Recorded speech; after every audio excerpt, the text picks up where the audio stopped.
And we are live. Folks, how you doing? Good afternoon. I had to check the clock back there. You think I'd take that down, but how you guys doing? We're here for what is the final read of The Hobbit. Or my final read of The Hobbit.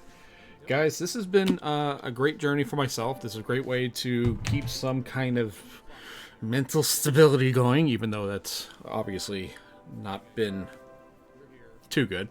So, let's see. I think March 11th was the last time I worked. And the very next day, my job shut down. So, that whole time I've been, I built a pool in the backyard. I dyed my hair. We've been going for walks. And we've been all going slowly insane. Just, we're ready to kill each other.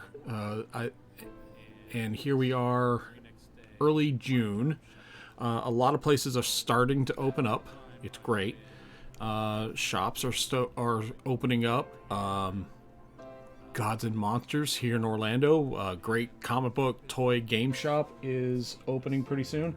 And if you do live in Orlando, you might want to listen. This is a little promo. Sorry, guys. Little promo. You might want to start listening to our podcast, The Cretans Guild, because I've got gift certificates. This is just a golden... Let's see. That's not it. Oh, here we go. I've got several $40 gift certificates I'm just going to give away on our podcast. So if you're in the Orlando area, or if you're coming here anytime soon, you definitely want to listen to our show, find out how you can win it. That is the Cretans Guild podcast. You can find it on iTunes, Spotify, Podbean, and the links are down below in this particular video. You will find them. So if you're watching live or you're watching the replay, that's your opportunity. And that is how you can score yourself some comics, some toys, some board games, because God knows we needed board games. The kids and I have just lost our minds with everything going on. Some other things going on. You notice that it looks like I'm going nuclear on this side of my face. That's because it is really, really nice out today. I mean, the temperature is fantastic. Like, what's it in here? In this room, it's 78. Which feels wonderful. Outside, it's a little breezier, a little cooler. I have the door open to the rest of the house. I have this window open. I think my mic is picking it up a little bit, but the house next door to me is getting worked on, so I can hear guys with nail guns, like, every so often, and, like, sawing wood and whatever. And so you might hear that a little bit coming from that direction. I just need this neighbor over here to start mowing his yard and to just be perfect trifecta with everything going on. And I think with that being said, everything else that's going on, let's get into the book. Final chapter, the last stage. Oh God, I just realized they're singing. And you know what? It's the last time. I pretty much buried my channel with this series. I've stuck to it. I've been just going at it over and over and over, and I think some people are just getting sick and tired of seeing my ugly mug on their timeline, for their YouTube timeline. They're like, no more, and unsubscribe. I've lost about 30 subscribers in this time frame since I've started this. So, without the cliche further ado, we are going to start up Chapter 19, The Last Stage. It was on May the 1st that the two came back at last to the brink of the Valley of Rivendell. There stood the last, or the first, homely house. Again it was evening. Their ponies were tired, especially the one that carried the baggage, and they all felt in need of a rest. As they rode down the steep path, Bilbo heard the elves still singing in the trees, as if they had not stopped since he left, and as soon as the riders came down into a low glade of the wood, they burst into a song of much of the same as before. It went something like this.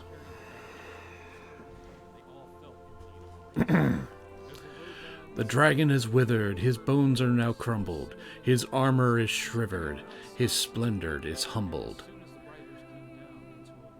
Though sword shall be rusted, and throne and crown perish, with strength that men trusted, and wealth they had cherished.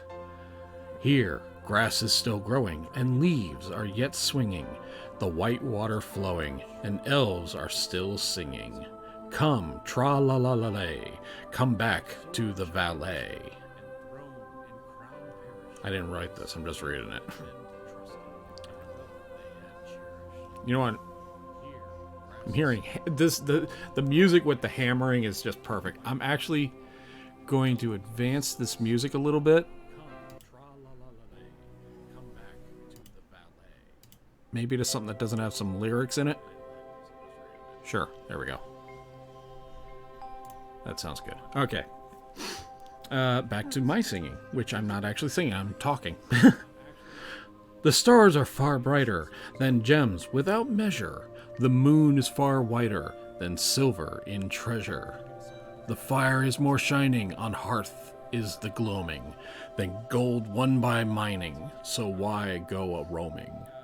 Oh, tra-la-la-la-lay, come back to the valley. The stars are far brighter than gems. Oh, God, I just realized what I'm hearing. I'm sorry. That was weird. Okay. So, sorry if there was like an echo. That was what was going on. That's fixed now. Great start to end this travesty, isn't it? Oh, where are you going? So late in returning, the river is flowing, the stars are all burning. Oh, whither is so laden, so sad and so dreary? Here, elf and elf maiden, now welcome the weary. With tra-la-la-la-lay, welcome back to the valet. Tra-la-la-la-lay, fa-la-la-la-lay, fa-la, fa-la-la-la-la. I'm doing this no justice whatsoever. Then the elves of the valley came out and greeted them and led them across the water to the house of Elrond. There a warm welcome was made for them, and there many eager ears that evening to hear the tale of their adventures. Gandalf it was who spoke, for Bilbo was fallen quiet and drowsy. Most of the tale he knew, for he had been in it, and had himself told much of it to be wizard on their homeward way, or on the house of Beorn. But every now and again he would open one eye and listen, when a part of the story which he did not yet know came in. It was in this way that he learned where Gandalf had been to, for he had overheard the words of the wizard to Elrond. It appeared that Gandalf had been to a great council of the White Wizard, masters of lore and good magic, and that they had all last driven the necromancer from his dark hold in the south of Mirkwood. I got dust or something flying in my eye. I don't know what's going on. I'm getting emotional, man. Ere now long, Gandalf was saying, the forest will grow somewhat more wholesome. The north will be freed from the horror of so many long years, I hope. Yet I wish he were banished from the world. It would be well indeed, said Elrond, but I fear that it will not come about in the age of the world for many after. When the tale of their journeying was told, there were other tales, and yet more tales, tales of long ago, and tales of new things, and tales of no time at all, till Bilbo's head fell forward on his chest, and he snored comfortably in the corner. He woke to find himself in the white bed, and the moon shining through an open window. Below it many elves were singing loud and clear on the banks of the stream. Sing all, ye joyful, now sing all together. The wind's in the treetop, the wind in the heather. Heather? Heather. The stars are in blossom, the moon is in flower, and bright are the windows of night in her tower. Hold on. So sorry. Dance all ye joyful, now dance all together. That's dance. Soft is the grass, and let foot be like feather. The river is silver, the showers are fleeting.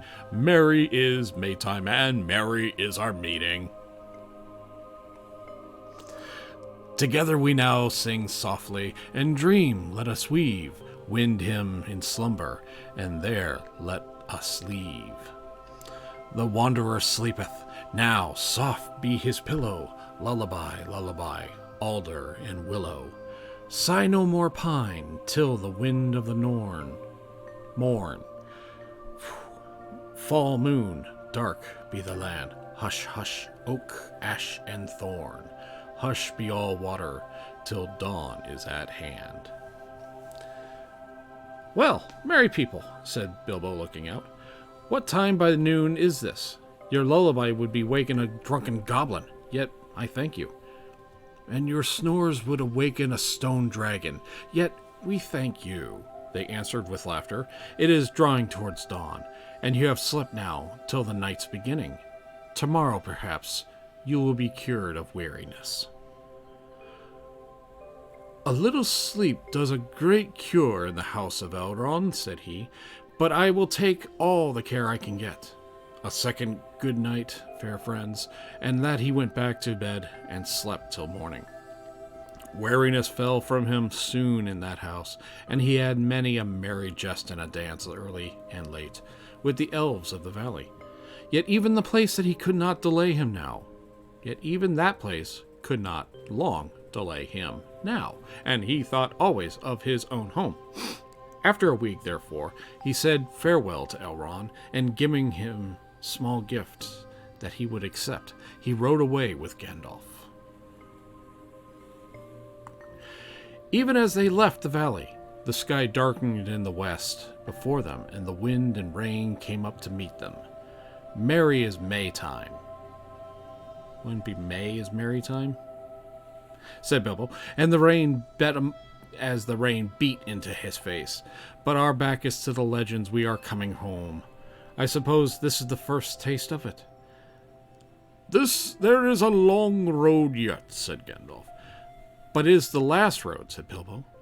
They came to the river that marked the very edge of the border of the wild, and the ford beneath the steep bank, which you remember. Yeah, sure, we remember that. The water was swollen both with the melting of the snows and the approaching of summer, and with the day-long rain, but they crossed with some difficulty, and pressed forward, and evening fell on the last stage of their journey. This was much as it had been before, except in the company was smaller and more silent, and this time there were no trolls. At each point on the road, Bilbo recalled the happenings of the worlds a year ago. It seemed to him more like 10.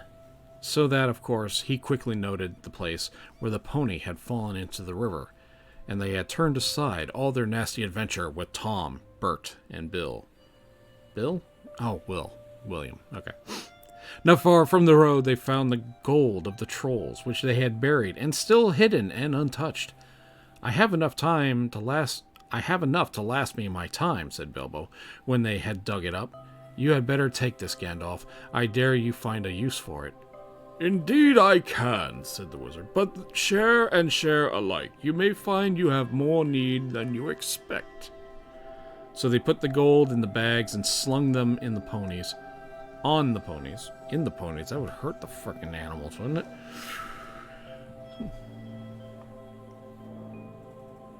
Waiting for a plane to pass. You guys hearing this? This is why you shouldn't live stream with the window open. After that, so they put the gold in the bags and slung them onto the ponies, who were not at all pleased about it. After that, their going was slower for the most time they walked, but the land was green and there was much grass through which the hobbit strolled along contently. He mopped his face with a red silk handkerchief. No, not a single one of his own hand. He had borrowed one from his Elrond friend. For now, June had brought summer, and the weather was bright and hot again. As all things come to an end, even in this story, a day came at late where they were in sight of the country where Bilbo had been born and bred. Ugh. Do you know where you were bred? Unfortunately, I do. I'll tell that story one day.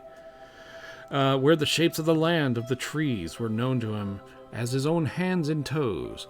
Coming to a rise, he could see his own hill in the distance, and he suddenly stopped and said, Roads go ever, ever on, over rock and under tree, by caves where never sun had shone, by streams that never find the sea, over snow and by winter sown, and through the merry flowers of June, over grass and over stone, and under the mountains in the moon.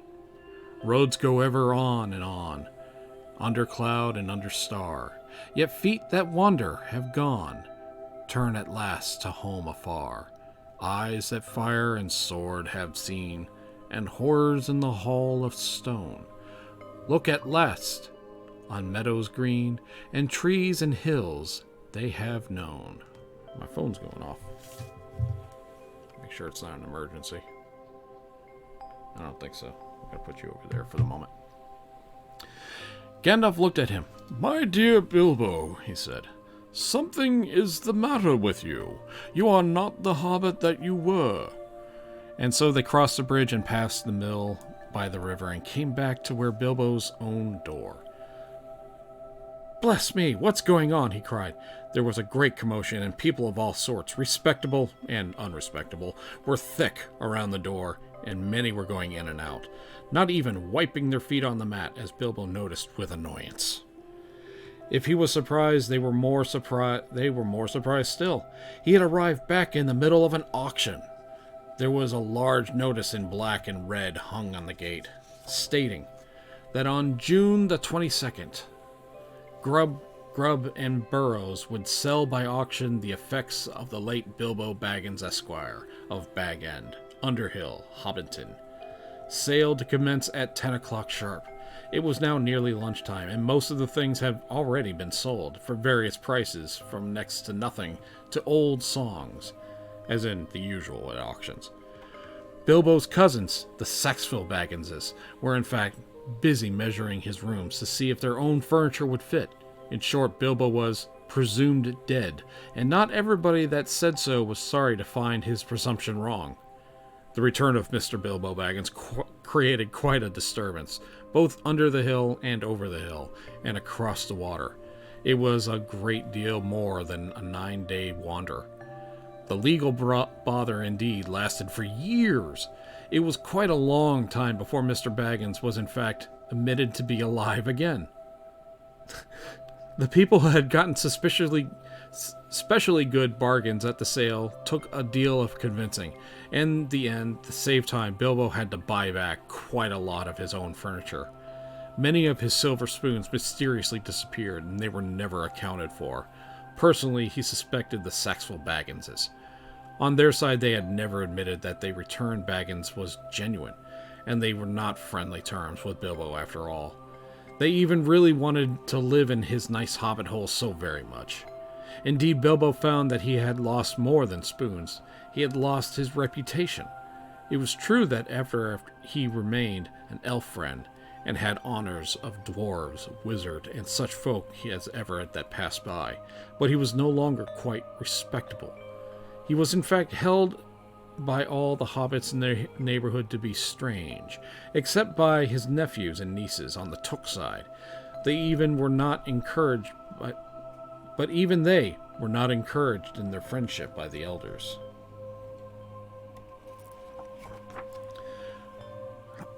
Yes, up here. I really don't know how I would handle that. If I came back after, say, a vacation, and my house has been emptied and sold, I think that'd set me off too. I am sorry to say he did not mind. He was quite content, and the sound of the kettle on his hearth was ever after more musical than it had ever been in the quiet days before the unexpected party. His sword he hung over the mantelpiece. His coat of mail was arranged on a stand under the hall until he lent it to a museum. Museum? Yeah, museums in Bag End? Or in Hobbiton? His gold and silver was largely spent in presents, both useful and extravagant, which to a certain extent accounts for all the affection his nephews and nieces. His magic ring he kept in a great secret, for he chiefly used it when unpleasant callers came.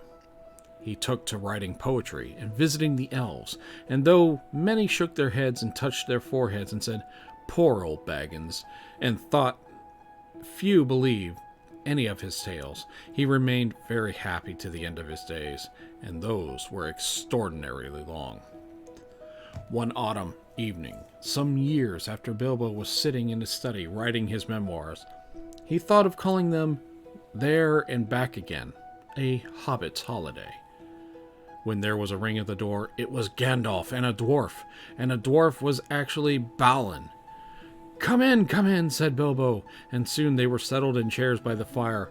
If Balin noticed that Mr. Baggins' waistcoat was more extensive, it had real gold buttons. Extensive? Yeah, extensive.